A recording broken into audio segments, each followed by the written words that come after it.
All right, we are live. You're trickling in from the waiting room to the main part of our forum today, and welcome again. Thank you for joining another episode of the forum that we've been kind of building and showcasing for now a few months now. Today, particularly happy to have two pioneering thinkers and doers right on our micro1 forum. We welcome Tori. Westerhoff to the forum. It's the first time you come in, Tori, to this. But as I was mentioning before in the practice session, we're friends to Microsoft. We've been interviewing several fellows and many people from the Microsoft ecosystem has been kind of coming around and share with us, right? What we always want to learn from a company like yours. And we also welcome our own Liu Zhang, who is working in micro1 for a few months now, probably a year. You and I work in the initial project where we're both part of the micro1 team, and today Liu does many different things, among which also the red teaming research. And Liu was in an event at Harvard not too long ago where she was talking about data infrastructure and training robotics. So very good to see you again, Liu, online this time. Thanks for Um, having me again. yeah, that's fantastic. Tori, look, I think the topic of today is, of course, a red teaming. But before getting into that, and I'll ask you the same, Leo, right, for people that maybe haven't come across your work yet. But tell us your journey, right? Like you are definitely now in a leading organization, and you're working on important work. And we will find out even more why red team is important. But I'm sure you didn't start this way, right? So there's been a whole narrative about your journey landing you to where you are right now. So tell us a little bit more about what has been your journey and how did you start getting yourself into the technology ecosystem that you're currently on? Yeah, so happy to be here and chat through this. I like to joke that my background is very patchwork. However, I think that the patchworkiness of it is actually indicative of kind of the question that AI red teaming, when you're really expanding it beyond security to security plus, as I like to call it, really challenges the industry today. So I started my education in neuroscience of decision making and was really, really focused on kind of the academic and scientific ways to study how humans' values and morals and judgments are changed through unconscious decision making in particular. And I was very, very, very grateful to have a mentor say, okay, just take one internship out of academia, just try it. And I fell into a 5-year career in national security strategy. And I found this like beautiful applied approach of cognitive science to mission critical processes and trying to transform those business elements to match how humans think in really crucial scenarios. So worked with the CIA, the FBI, Department of State hostage recovery, DHS, and I really loved that applied science of systems Mhm. thinking and how humans were interacting with tech and processes, and ultimately went and got my MBA at Wharton and studied neuroscience around specifically how humans are interacting with systems and tech. And that Wow, led me to Microsoft in a the data likes of analytics Microsoft, right? role. Yeah, exactly. So I worked pretty closely with that neuroscience group and Adam Grant as a leadership fellow and got introduced to kind of this very niche behavioral analytics group that does data analytics around how people are interacting with tech within Microsoft and made a pivot kind of towards the strategy of R&D tech, how we bring incubation technology to people and make it really work. And that ultimately led me to the red team. And now I use Mhm. all of those scenarios. I use national security and neuroscience and business and most of all systems thinking to figure out, hey, how are we translating traditional security red teaming to AI red teaming, which has a really different scope, especially in the way that Microsoft has built it. So yeah, it's been a journey, and I do think the diversity of all my experiences underlies kind of our theory around AI red teaming at Microsoft. All right, it's fantastic. Look, I wish sometime this conversation could happen in real environment where people can really relate to. I'll tell you two small comments that will let you see how I do appreciate a lot your discovery of all of this. My first class at Harvard 2011, after my postdoc at HBS, was system thinking, and I remember feeling terrified by what is this, going to Peter Senge at MIT and taking a course where I was trying to figure out what it is. And as an economist, and so is Liu, but she'll tell you more about her background now.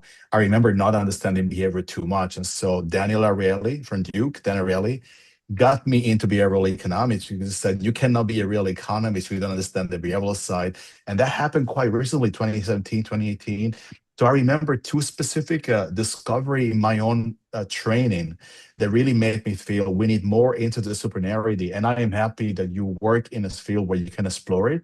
I think I'm also be sad that many organizations have not really taken that leap or that plunge yet, right?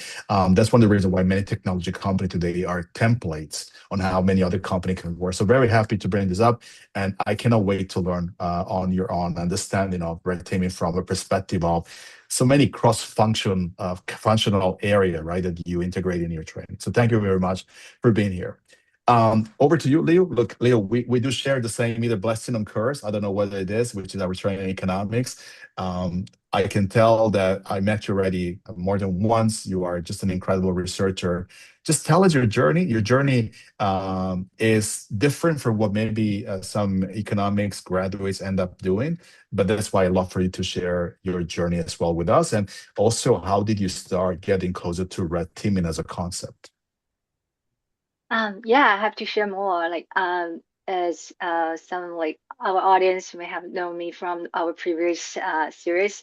So I am a trained economist. I graduated like 1.5 years ago from Harvard, and I joined the AI workspace like after I graduated, and I joined micro1 last year, and it was a very, very lucky decision for me because I got to not only do like projects that fit my interest overall, but also I got to do research with our amazing Mark and several other colleges at micro1.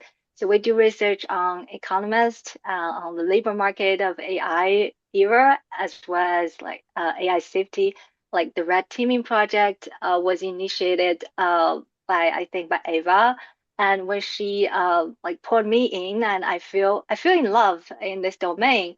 Like for one reason is that I took a lot of behavioral economics classes at Harvard during my graduate year because Harvard is strong in behavioral economics, and I got to talk to the top behavioral economists at Harvard, and I feel fascinated by the how broad this like concept is, but still very concentrated and well represented by the beautiful models.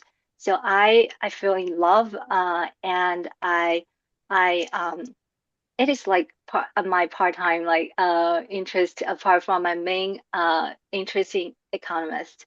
Um, so when I delve into the literature in AI red teaming, I feel like this is a field that I can apply like behavioral economist training into the field, and maybe someday we can design like lab trials and controlled experiments in this area that we can like shed more light upon the drivers behind people like malicious behaviors as well as normal like players in this field.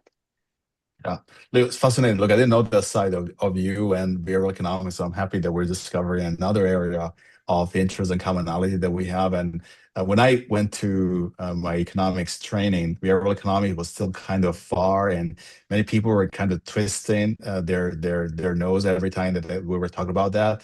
But I'm happy that in the last few years, right, there is a much more legitimate space for us to talk about this, and this is something that was largely missing. So very, very happy to go deeper also on that insight with you.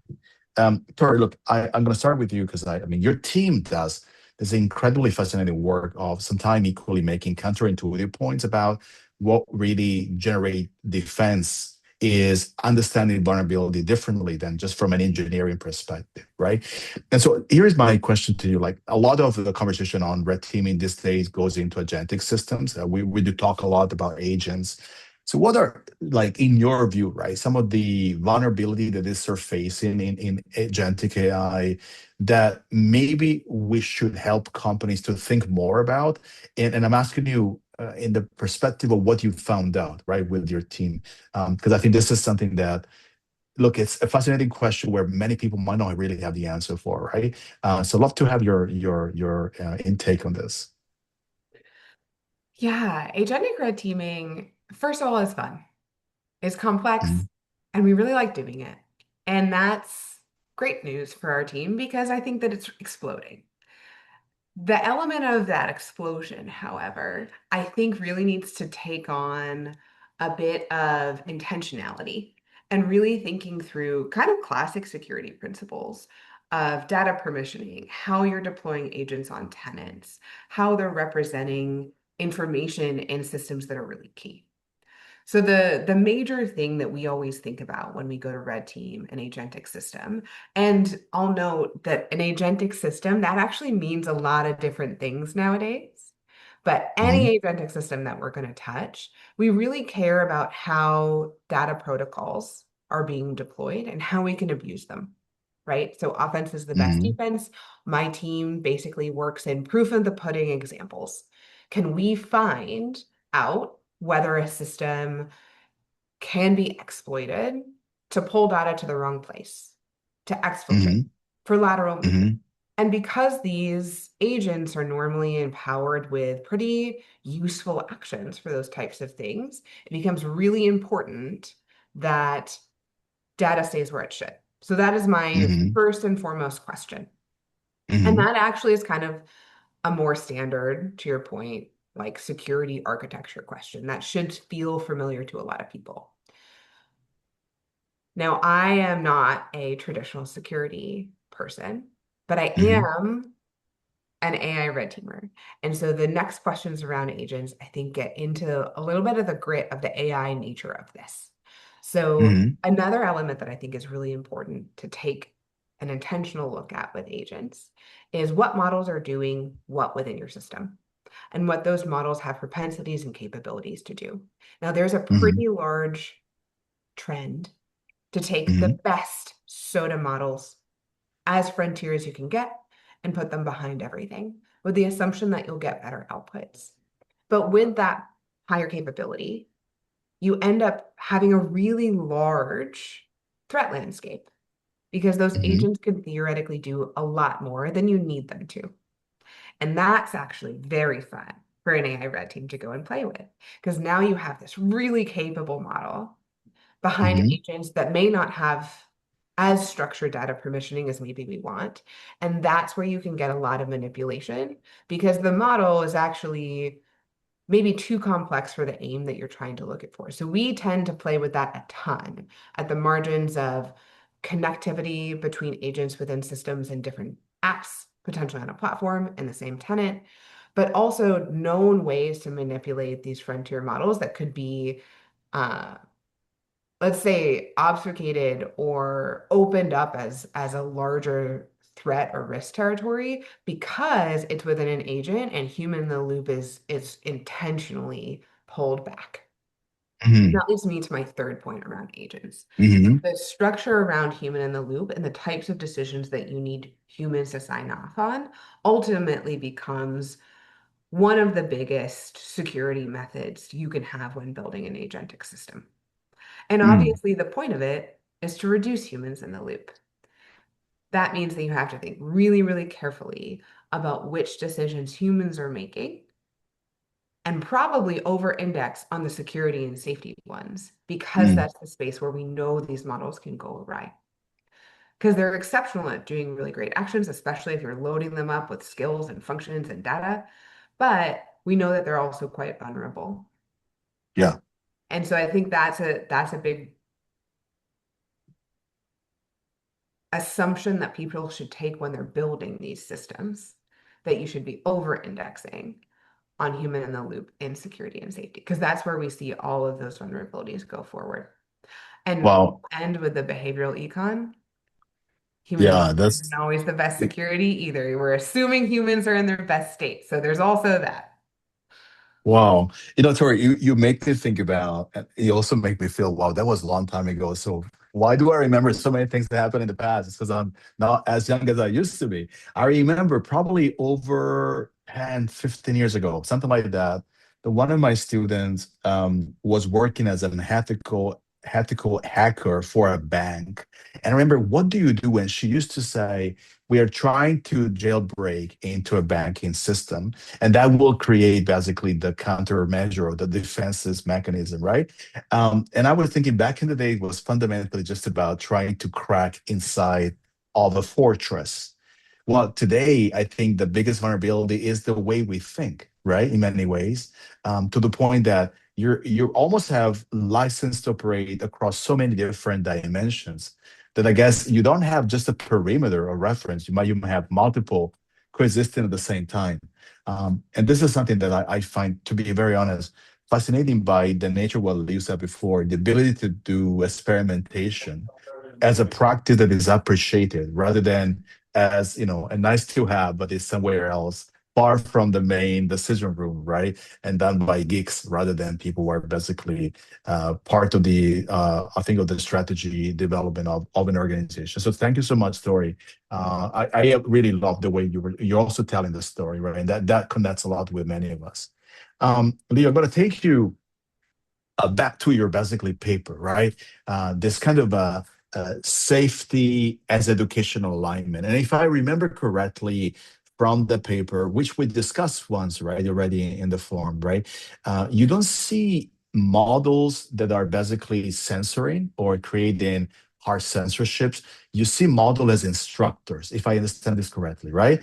Is the idea that basically in a conversation, you're trying to improve the performance of the model by enhancing, which is a lot of what human data training has taught us to do. But imagine people who are coming across this concept again for the first time because maybe they haven't followed the conversation that we had back when the paper was launched. Just tell a bit more about the framework that you've been kind of developing in a agentic context about the safety as educational alignment kind of idea that is in the paper. Yeah, thanks for reading that. So the idea is that the model should not be a censor in terms of plausible bad intent. So like oftentimes when we stress test a model, like it reveal like vulnerability in terms of like attacks. But when we think about it further, that the model could also, if we just train the model to identify those attacks and deny them, then it is likely that the model is going to refuse a lot of like plausible bad prompts. But it turns out those are like good actors and they're asking like the benign questions, but it is on the borderline. So in those edge cases, if the model is acts like a censor and just deny the user, then it may just get some like behavior reactions from the user. The user is just gonna circumvent the safety guard and probe the system further. So that's why we think that in those cases, the model should be more like an instructor, as the model can explain why it thinks, like its reasoning behind its action of denial. And in this way, it can increase the likelihood that the user is going to accept, or the user knows that what triggers the model to think it is a harmful question instead of a benign one. Then the user can act accordingly. So that's why we propose the alignment, the new alignment that the model should be to adopt. That is a safety as educational alignment. Yeah. Wow, great. I was thinking about when you were talking, right, that clearly red teaming as a concept is becoming very functional in the way we're basically trying to think about the strength, but equally the weaknesses of given models, and the ability that in the same tools we're using to make the model strong, we should use them to train the model to become more resilient to attacks, which I think is something that, again, it might be counterintuitive for coming from a traditional security background. And I'm happy, back to you, Tori, that, yeah, you're not a traditional security person, right? In the sense that we don't need that heritage to understand the threats that we're dealing with right now, because they're manifesting very differently, right, from threat that we used to have in the past. Which brings me to a question. Like, imagine the people are still kind of struggling with this idea, right, that red teaming is actually safety benchmarking. And we want to say, look, it's slightly different.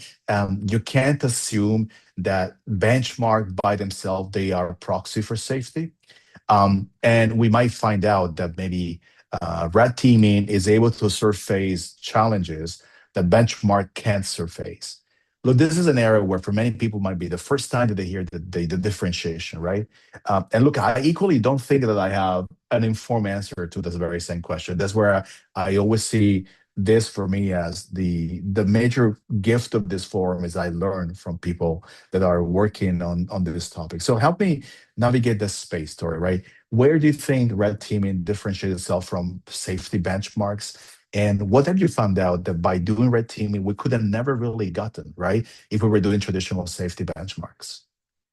I love this question because I think about it all of the time. But I completely hear you that everyone is using evals and benchmarks and red team and testing as a conglomerate word for, hey, someone looked at it. So I do think about this a lot. The simplest explanation in my frame of the delta between a benchmark and an eval and red teaming is that benchmarks and evals are really designed to give you a statistical quant output that is used across the industry.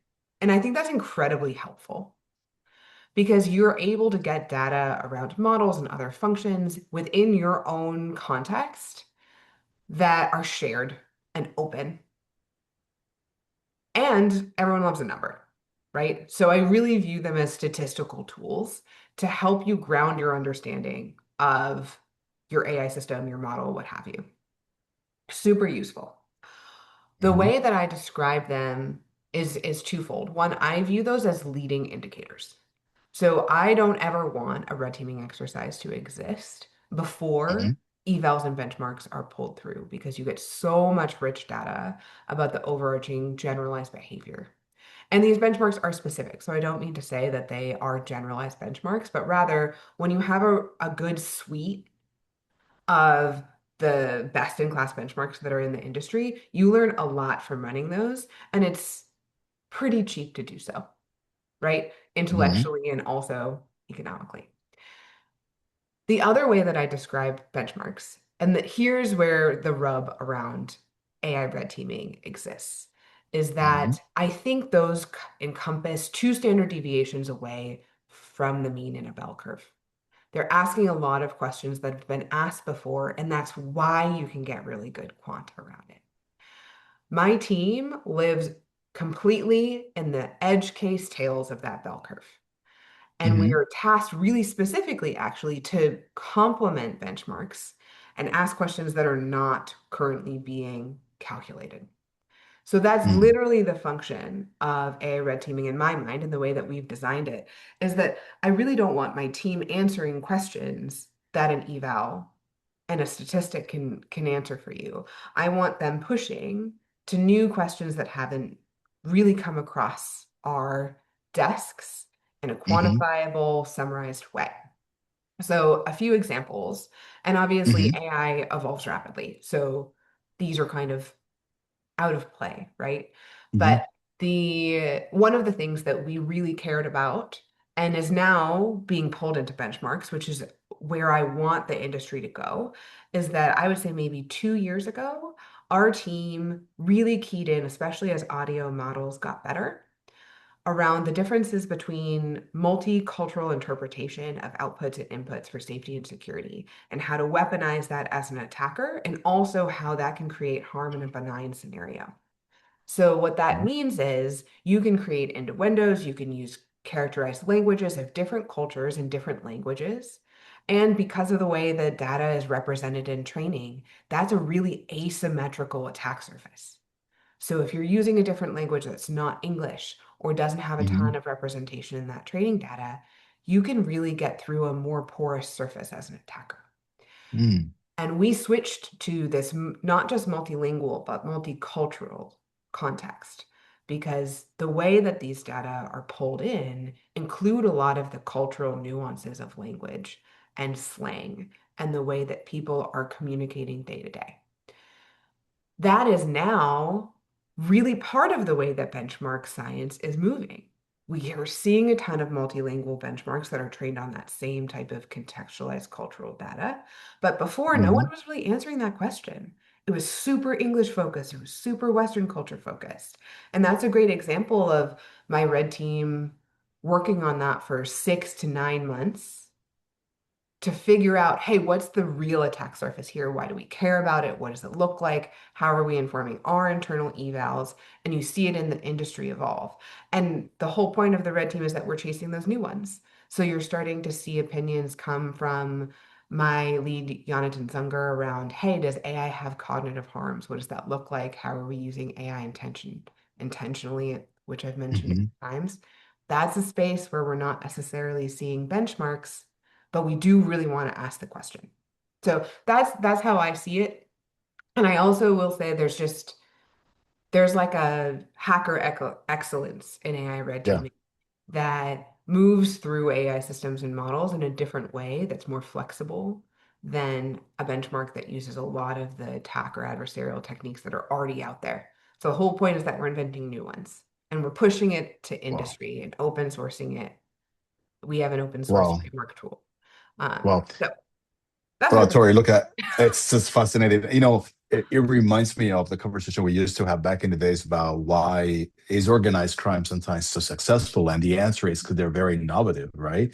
The different from law enforcement is they operate within boundaries, while the organized crime try to breach those boundaries more and more, and it, somehow you can say there's something that we don't want to appreciate is a form of clear.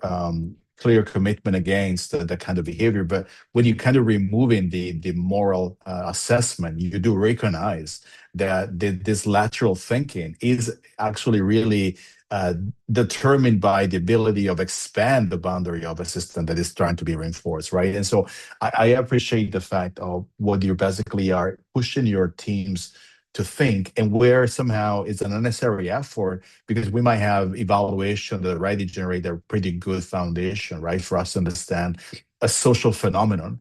And therefore, we can focus on the either the ancillary or the auxiliary or the peripheral conversation that are coming from that, which I find it fascinating. And look, your conversation magically always create bridges, right? We would I want to ask each other. So Leo, look, I remember when in your paper you were running cross valuation of different models, and you were really recognizing something that equatory mentioned before is that there was a lot of fragility in the way the model were producing refusals, because all it took is some paraphrasing, some role play setup, some known jailbreaks templates that we could really notice brittleness in the models.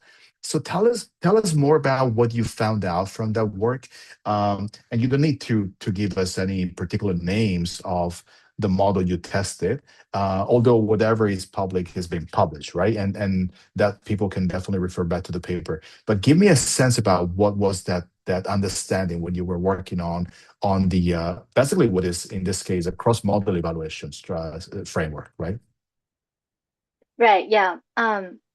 That's a very good question, and it links to our main finding that across many models that we find like substantial like successfulness, across attack measures. So it is astounding because we thought like mm, as the new models that the mature and they get more capable of doing things, and they should also have done safety alignment training. And but surprisingly, they are still vulnerable to different attack types like emotional manipulation, like role play framing. Those work very well, and it brings us to the question why, right? So our thinking is like it has something to do, like Tori said, that traditional benchmarks they inherently ignore like the tail risks, and those like in distribution performance cannot represent the overall robustness of AI safety. And Mhm. that brings us to like maybe the next generation of training techniques. So currently, maybe the training is still learning surface cues rather than like robust like online intent recognition or hazard reasoning. So in other words, the model may be just learning what a bad prompt looks like, not what a bad objective is. I think this matters because it changes how we train and evaluate those systems. If the safety target is only like a narrow set of prompt forms and the existing benchmarks, then the model will overfit. And when we use tail risk prompts and novel red teaming techniques to stress test, the model is likely to fail. But now we need what we really need the model to do is to be robust, even with out of distribution attacks. And we could like do like more benchmarks, for example, like across attack robustness and like reversal capabilities. So those new benchmarks can like reveal the real capability of the model to do deep reasoning in terms of uncovering user intent and analyzing their plausible, tail risks of the prompt. Right. Thanks so much again. I'm happy to see how the research you have done, right, naturally resonate with the work that also Tori's team is doing, and even if this were done in two different temporal moments, right, they can tend to create a convergence of understanding of what you both come across, right, as a clear insight from this. Which brings me, Tori, to kind of my next question, which is an area where I sometimes would love to be able to be even more assertive in my way of talking about this. A lot of the kind of red teaming effort seems to be about the detection, right, of the threat, right? And if we want to build real defenses, right, I was thinking, for example, how prompt injection was kind of scaling with this massive malicious instruction that were trying to basically, probably they were considered to be some of the most dangerous attack that have been impacting agentic models, right? So what do you think is the space for us to go from detection to defenses, where this is even more than detection, right? This is really creating a system that is becoming almost impenetrable to those kind of thinking. And maybe impenetrable is not the wrong term because he assumes that there is an end to that level of growth, also the malicious behavior. Let me try to phrase it in a way. Where do you find we're going to be able to have the next breakthrough in our defense mechanisms from your experience? Yeah, I'll actually echo that. I do think that intent understanding is a really good area to think of as a next step. The the way I try to describe the translation between threat and risk proof or testing to detection is translating in classic TTPs, like Hmm. bread and butter security.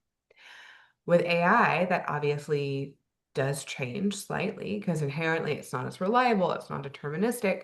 But I do think the effort of doing types of research like this, and we consider ourselves like an applied research team. So it's not just creating operations that have outputs of evidence of how models or systems or products work. It's really us trying to say, hey, what's the shape of AI right now? What are new behaviors? What are new methods that are working? How are we pushing the art of it? And I think the art of it really translates to intentionality. So I think Lou's point on, hey, are these super brittle? Is this actually just a shallow exercise on what prompts could look like? Hmm. Or what is the most common, scraped prompt injection or jailbreak on the internet? Well, I love that. Don't stop doing that. I don't think that it really gets to the place where human creativity is going to continue to try to push these things with novel expressions, but with the same intent. And I think Hmm. that models right now, especially with the jump in reasoning models, as we're seeing truly more capability within, especially the frontier LLMs, there's a universe where the intent is interpreted from a diverse signal of whatever is put into the model, not just simple prompts, but also the way that people are interacting with models, the different signatures of action or behavior that can be Hmm. summarized to an intent. And I think that's where you really get a flexible defense layer that Hmm. mirrors the way that LLMs themselves behave. Excuse me. So I think that's actually that I would just reiterate that is where I see the next step going. I think translating that to your work is trying to think of a scenario-based defense mindset. So you're not just having brittle block lists or Yeah. again, scraping those jailbreaks, but you're really trying to say, okay, what is the highest priority of protection that I need in this system that I'm building? Hmm. Do I fully understand the model card and all of the safety work that I'm inheriting by building it this way? And can I go through from a customer obsessed mindset or a benign user mindset, a few kind of prioritized personas maybe, and Hmm. think through what's the most important thing to protect and then focus on trying to distill that intent and use AI tools to do it, because that's where the flexibility and creativity could be mirrored in the same, let's call it power, as the models themselves. So I think that's Yeah. something you can take home today. Like try to take that persona bit, try to really prioritize what scenarios are most important to how you're deploying AI, Hmm. and try to also stand on the shoulders of giants with model Yeah. cards, classic security TTP thinking. Some of this, most of it is not new. It's just applying it to a new tech question of Hmm. the edge cases, as we're both calling it. Well, Tori, I realized that I could keep on asking questions, but I realized, well, my role here is not to keep on feeding my curiosities to make sure that there is enough content that we can contain within the time of our episode. But I really appreciate the way you think, and I love to continue to talk to you about this. Even beside this specific event, I'm going to have my final question for you, Leo. Before maybe we're looking at the questions that are coming through the Q&A. I'm going to go to your training as an economist, Leo, right? And look, one of the things that I would love to think is that this entire over refusal problem you were mentioning before does have an economic implication of some form, even if you look at the cost benefit calculation, right? When a training goes wrong, there is an implication that is, to some degree, economic of some sort. So, what do you think would be a better way for us to look at the right function to measure, right? In which way do you think that maybe by pulling the lever of economic analysis, we could really show that not taking red teaming seriously does have an economic implication? And to give you an analogy on that, Leo, and then I'll ask you to answer that, it's not too dissimilar to when we were looking at the cost of inaction of climate, where not doing anything was actually more expensive than doing something, right? So, how do you think we can bring this forward in terms of the kind of economic calculation of failure in this case? Yeah, I do think that over-refusal can be framed naturally in economic terms. Like we can think of it in terms of the reward model that we use to train the models. And I think that currently the issue is that we often price just one side of the problem instead of also account for the over-refusal consequences. And it is Mhm. natural for the models to do that because it is oftentimes the social cost and that they do not take into account to their private function. And when we think about forced refusals, so when the model refuses a good question, the consequence is not free. It actually creates lost user value.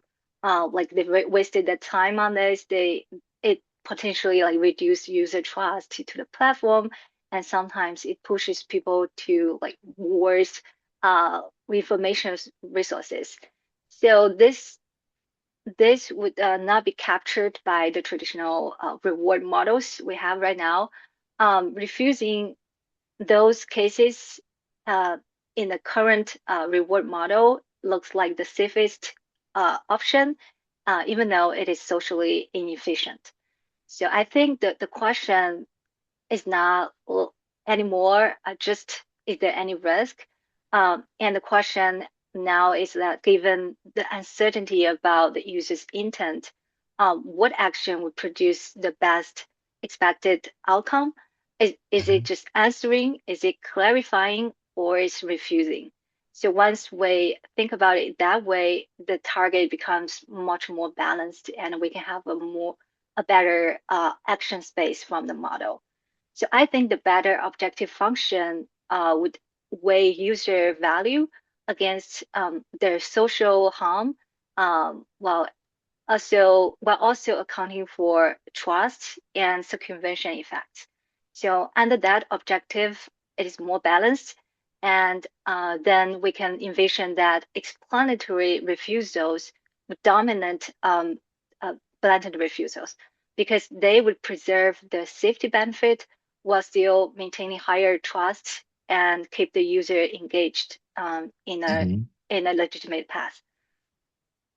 Wow, Yeah.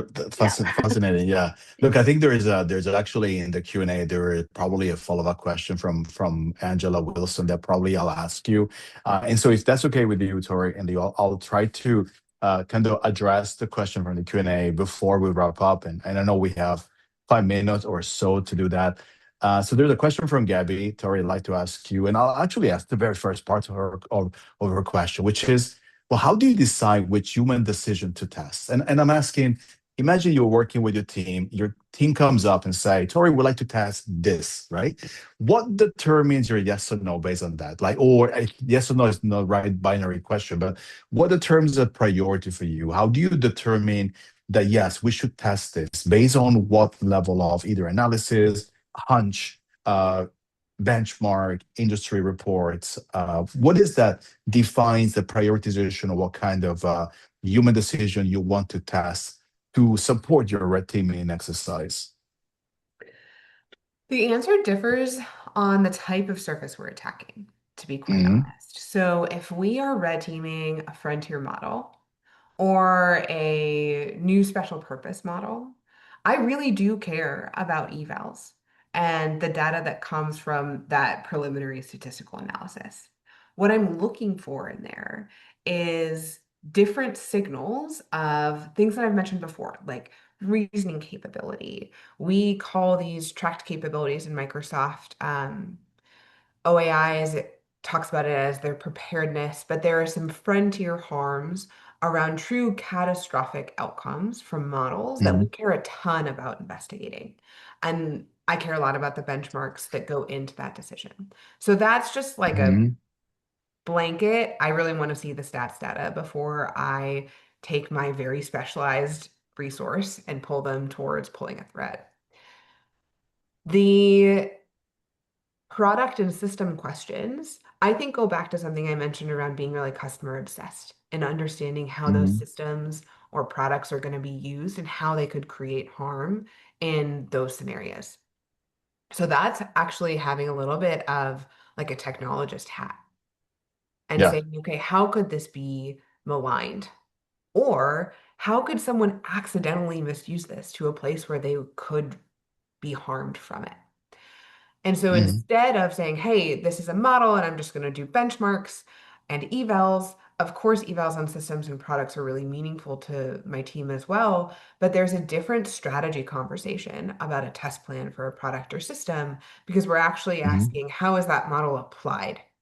What are the actions and tools and data and architecture questions that make that better, safer, more secure, or less so?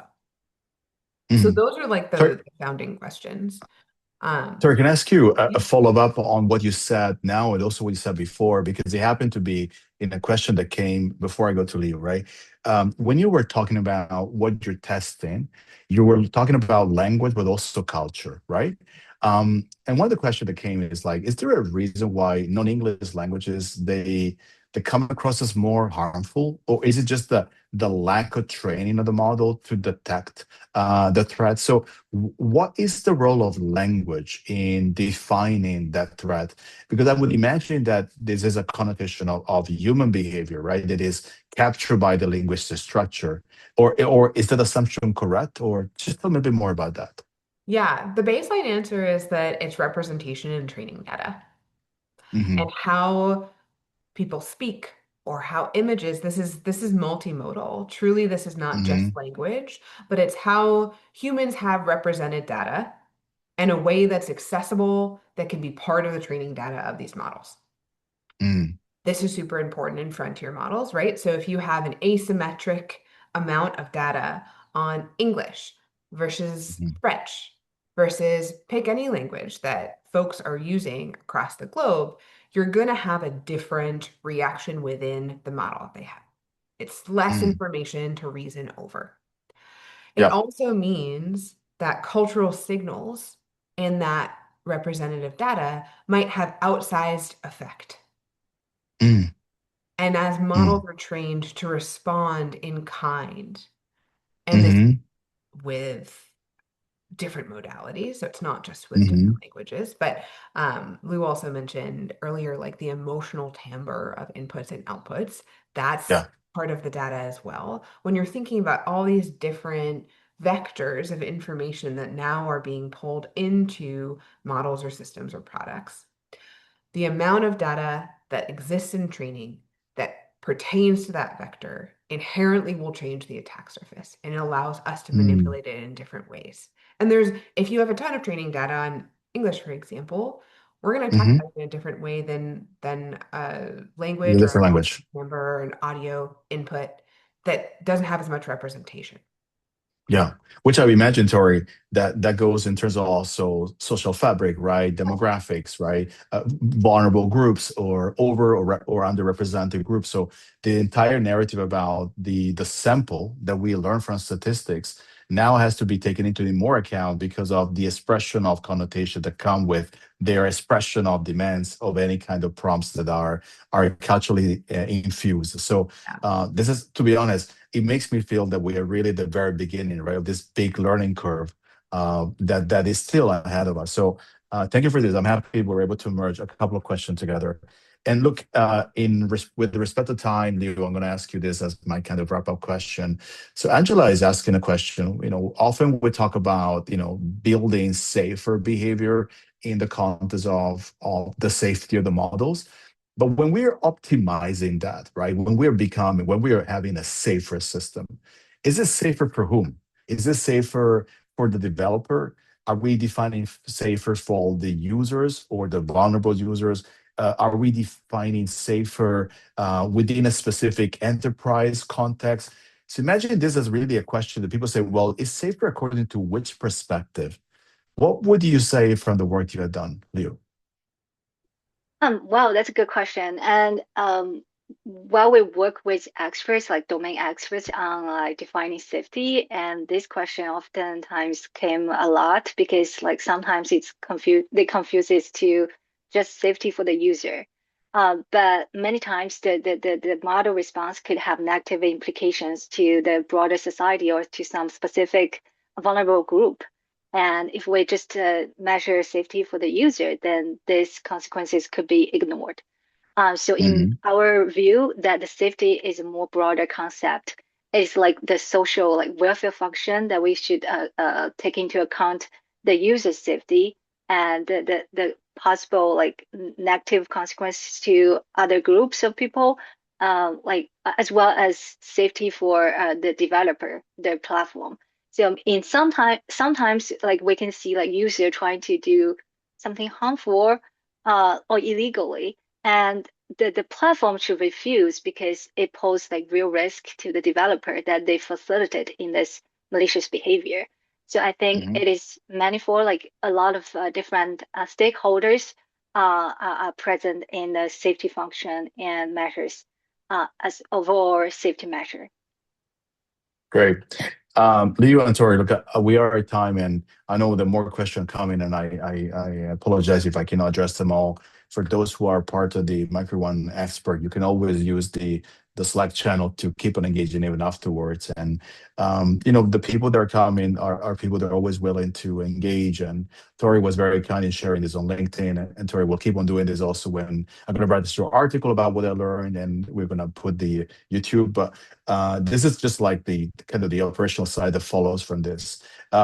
Look, I say this every single time, but the learning that I'm acquiring from this conversation is very genuine, right? I think as an academic, I learn more from this interaction than some time in academic meetings, which I think it gives away some of the shortcoming that the academic community sometimes have become too self-enclosed and not always able to understand the world as it currently unfolds. And by definition, the work that you're doing, Tori, at Microsoft, and you, Leo, at Micro1, exposes you to the external world as the only learning environment that we really have to understand, and at least attempt to understand. So I'm really always feeling very, very nimble in just witnessing just great thinking, and how fresh it is. Look, I am very thankful for having been part of this. I hope it was worth your time. I know that it's right across either the morning part for you, Tori, and on the West Coast, or the kind of lunch break for you, Leo, on the East Coast. But I really appreciate the time you've taken to speak with me. And I look forward to this to be just one of the many conversations that we'll have. We need to have more like-minded people that are able to bring the conversation on AI where it belongs, rather than trying to make a lot of effort to bring it back where it's not supposed to be, right? So thank you so much for your time. I really appreciate the opportunity to learn from you. And Tori, till next time, for sure. I'm sure it's just the very beginning of ongoing conversation we will be able to entertain, and Leo, for sure, until the next time, because it's a matter of time we'll have either a paper or another event together. So from Mark, thank you very much for being on the show, and take care of yourself. And considering this Friday, have a great weekend, guys. All the best. Cheers. Enjoy. Thank you. Thank Bye-bye. you so much. Thank you. Thank you so much. Thank you. Bye-bye.